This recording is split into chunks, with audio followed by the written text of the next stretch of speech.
മണിപ്പൂരിൽ വെടിയേറ്റ് മരിച്ച തൊഴിലാളികളുടെ കുടുംബങ്ങൾക്ക് 10 ലക്ഷം രൂപ ധനസഹായം പ്രഖ്യാപിച്ചു. ആവശ്യമെങ്കിൽ കേസ് NIAക്ക് കൈമാറുമെന്ന് മുഖ്യമന്ത്രി N ബിരേൻ സിംഗ് വ്യക്തമാക്കി. ബീഹാർ സ്വദേശികളാണ് മരിച്ചത്. വിനീത VG വിവരങ്ങളുമായി ചേരുന്നുണ്ട് ഡൽഹിയിൽ നിന്ന്. വിനീത, പുതിയ വിവരങ്ങൾ. വിനീത,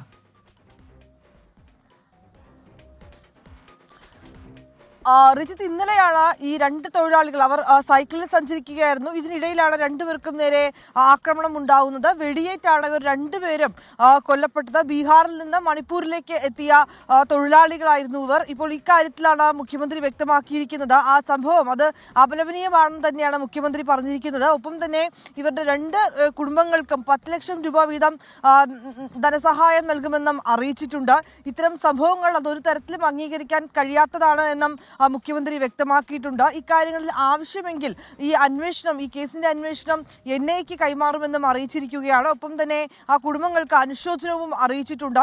ഈ രണ്ട് സഹോദരന്മാരാണെന്നാണ് നമുക്ക് അറിയാൻ കഴിയുന്നത്. ഈ രണ്ടുപേരും ഇന്നലെ സൈക്കിളിൽ യാത്ര ചെയ്യുകയായിരുന്നു. ഇതിനിടയിലാണ് സുനിൽകുമാർ, ഒപ്പം തന്നെ ദശരഥ് കുമാർ എന്നിങ്ങനെ രണ്ടുപേരാണ്. ഇവർ സൈക്കിളിൽ യാത്ര ചെയ്യുന്നതിനിടെയാണ് അക്രമികൾ ഇരുവർക്കും നേരെ വെടിയുതിർത്തത്. ഉടനെ തന്നെ ആ സംഭവ സ്ഥലത്ത് വെച്ച് തന്നെ രണ്ടുപേരും കൊല്ലപ്പെടുകയാണ്. ഇതിൽ പോലീസ് അന്വേഷണം ആരംഭിച്ചിട്ടുണ്ടെന്നാണ് നമുക്ക് അറിയാൻ കഴിയുന്നത്. ശരി, വിനീത VG വിവരങ്ങൾ നൽകുകയായിരുന്നു ഡൽഹിയിൽ നിന്ന്.